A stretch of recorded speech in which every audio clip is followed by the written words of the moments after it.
Hola, mi nombre es Araceli y les quiero dar la bienvenida a otro episodio de Journeys, nuestro podcast aquí en Jurupa Adult School, en la Escuela de Jurupa. Y hoy tenemos el privilegio de tener a nuestra miembra de la mesa directiva de Jurupa, Mrs. Karen Bradford. Hola, Mrs. Karen Bradford. Hola también. Y vamos a hacer este podcast en inglés, así es de que pueden oprimir el botón que es closed captioning para traducir nuestro podcast de hoy. Hello, my name is Araceli Molina and I want to welcome you to another episode of Journeys, our podcast here at Jurupa Adult School. And today we have the privilege of having Miss Karen Bradford with us. Yes. Or Mrs. Karen Bradford, sorry. Es el mismo. Es lo mismo. Pero yo tengo un esposo. Sí, okay, so I just want to say thank you so much for being here with us today. El gusto es mío. Are we going to do it in Spanish? No, I'm just showing off. I want mi maestra tener, be proud of me. Orgullosa, que estar Yes, orgullosa. yes. De, Se me olvidó. Sí. Now I'm doing it in sign language. Yes. So she speaks multiple languages, just so you guys know. But Miss Karen Bradford is one of our students here. She is currently you're taking 2 classes with us?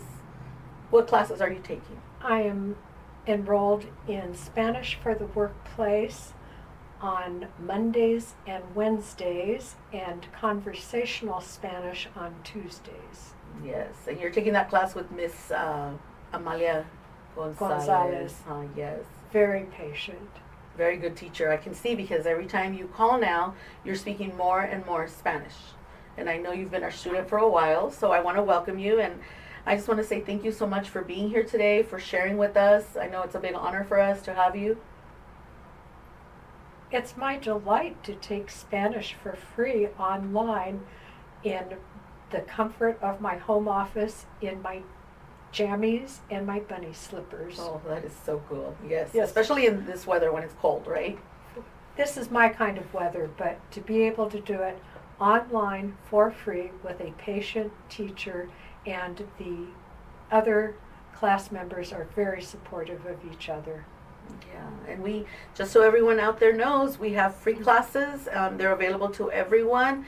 And, we also, of course, we have English classes, but we also wanted to provide Spanish classes for all the people that are trying to learn, so they can, communicate with our parents or with, our community members. And so that is really nice. I tried going to the local libraries. I had been involved with a literacy where I was helping someone learn to read, and when I went to the librarian and said, do you also offer this for people learning who want to improve Spanish? They said no, and I thought that's very unfair. Yeah. So I'm delighted to have it with my own school district. Yes, and I know that you always tell everyone, and you came, we had a In-N-Out truck come and celebrate, and you were here, you were part of the board members that came, and I know that you were sharing with our students, and our students were happy to speak to you. It was a lot of fun to see people who are achieving their goals, whether it was for Microsoft work, learning new data or office skills or whatever they wanted. But I thought it was a kick at the same picnic table as we were enjoying our meals. Here was a person wanting to improve English and another person wanting to improve Spanish, and we're both doing it in the same place and having a lot of fun. Yes. That's so nice, because that's the beauty of school. You never stop learning. You never stop learning. You never you could keep learning for the rest of your life, and you're you never know it all. And I think that's something, being a school board trustee for our school district, I made a comment at one of our recent meetings that it's important for people who like to think of themselves as know-it-alls, and I pointed to myself as a joke, and in truth saying it's important to remember what it feels like to struggle. I talked about my first night in class when teacher was saying something about how to find a page. This was in Google Meets, which was entirely new to me. I'm really good at Zoom meetings, but not at Google Meets, and she was progressing faster than what I was, and I was starting to get all flustered and and losing my way, and I thought, I'm going to start crying, I'm going to hang up, and I heard a voice. It was the IT representative from the school district, Michael Rourke, saying, "It's okay, Mrs. Karen, if you want to stay afterwards in class, I'll show you how everything works." And it was just that soothing voice that made me stop and rethink, to stay with the class, to not give up, and be patient with myself as well, and to remind myself, you don't have to know everything all the time right now, and what it's like for other people learning new things. Yes, and every time we do a podcast, one of the things that everyone comes in here saying is, I was scared. And it was really hard for me. It was really, the hardest thing was to come to the school and register. That was like harder than even going to the class.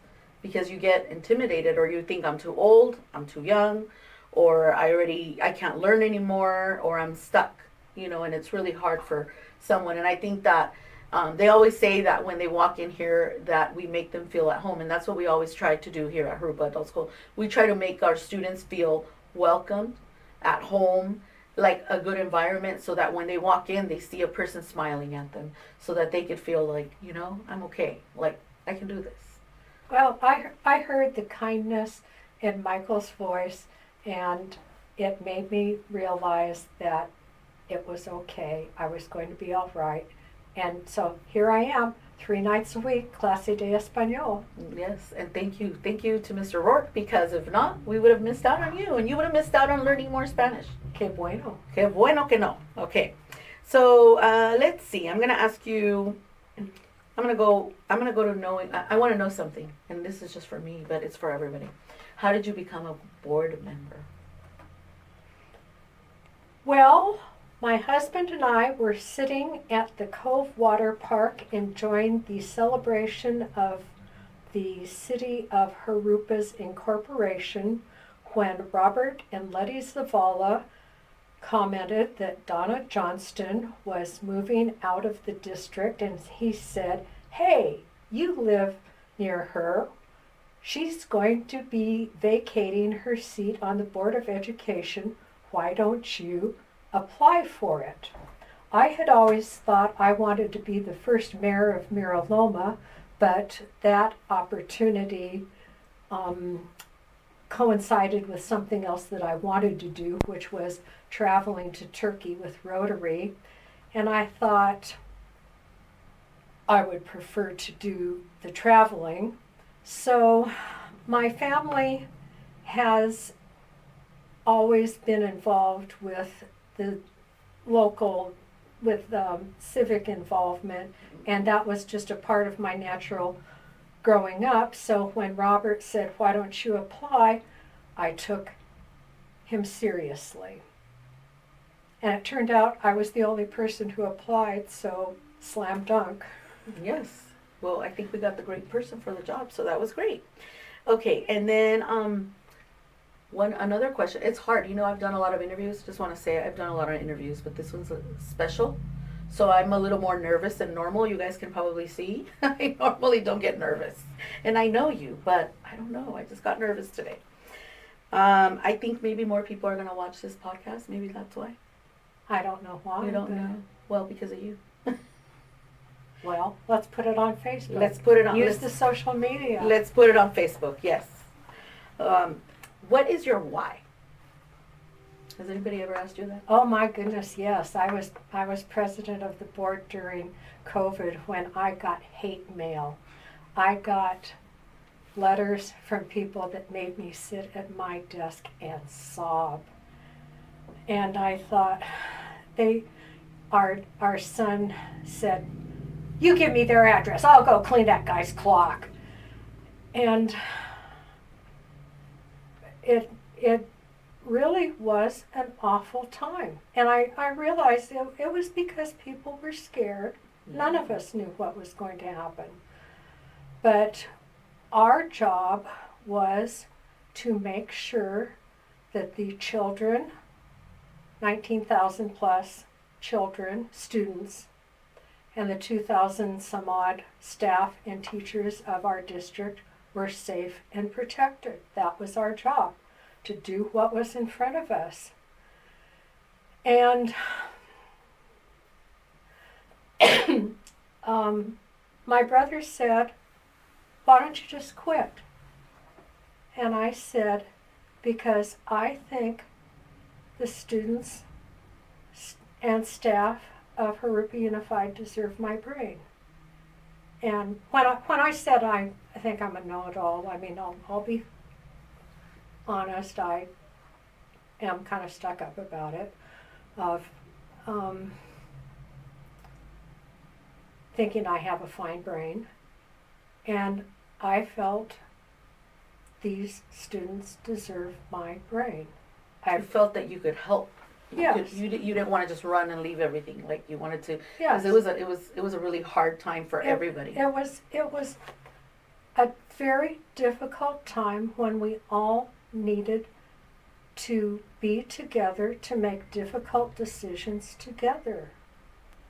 And I said I need, and we all stayed together to make those decisions to benefit the students and to make them feel safe at school. Yeah, and I mean, no one. I think it was the whole world that we were not prepared for that. No, you know, and so, that's normal. That's life. Yeah. But when during times like that, you have to show that you do things with love in your heart for the people you're trying to help. And I was not going to quit on them. Yes, that's true.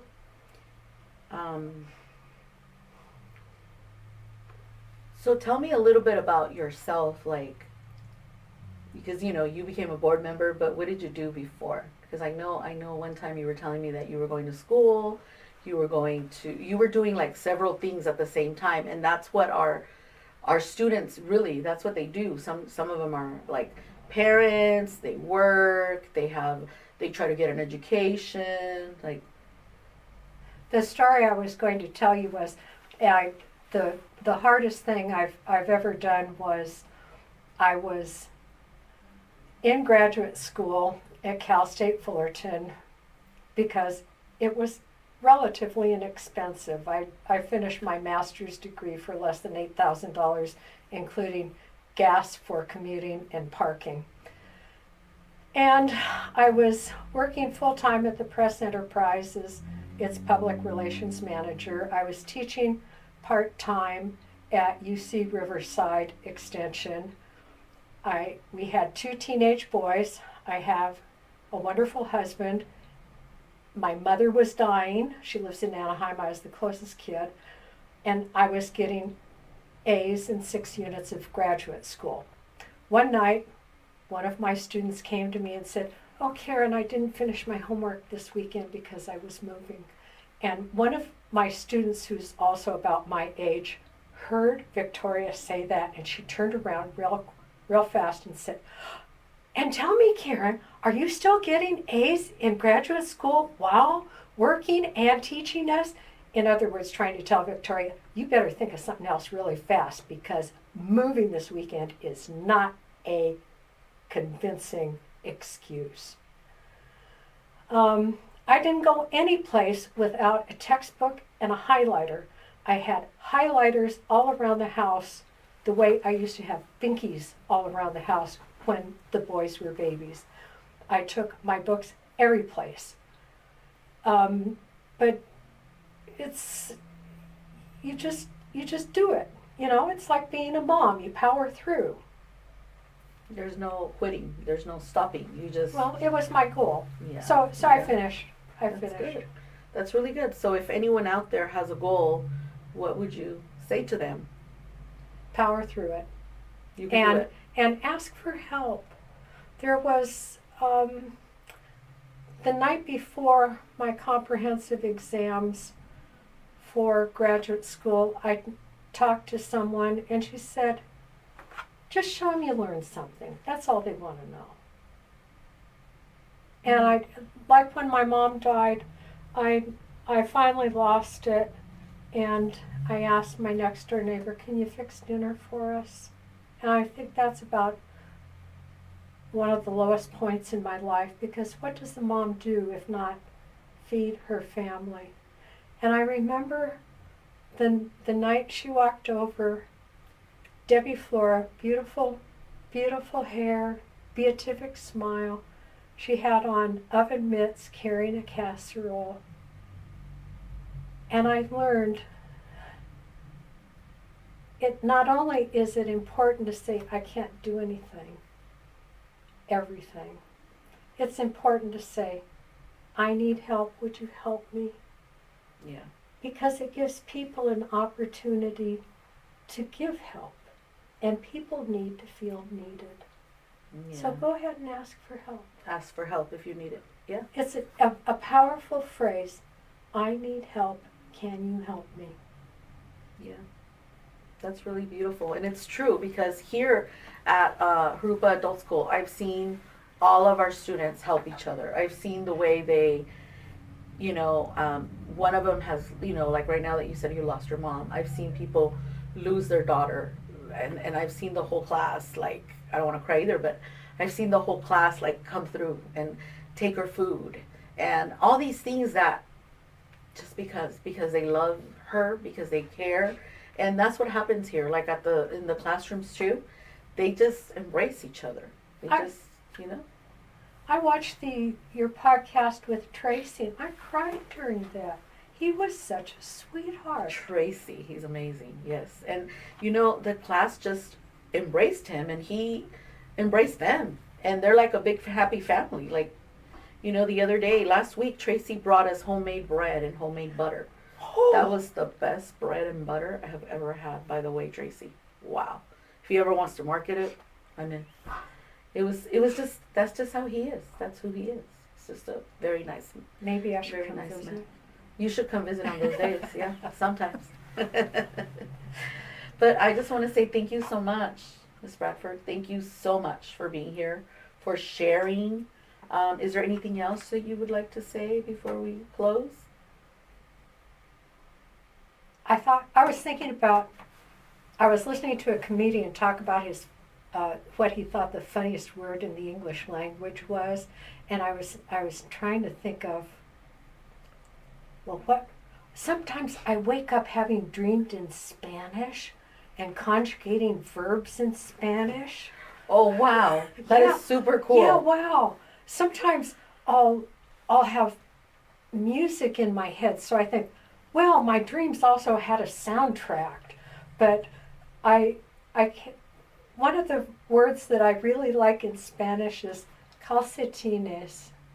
Isn't that funny? Socks, No, right? I was going to tell that. Oh, I'm sorry. I mean, okay. I'm a translator. It's in my title. I'm sorry.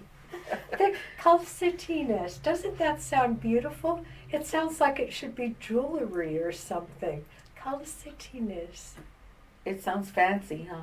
Yeah, like it should be a girl's, a dance or something. Yes, but what does it mean again? Socks. Calcetines, okay. Yeah. So I'm really enjoying Spanish, and you should find something that you should, if you want to meet new people. And learn. And expand the synapses. Yeah. So come to Jurupa Adult School and you will learn Spanish or English, right? That's right. Yeah.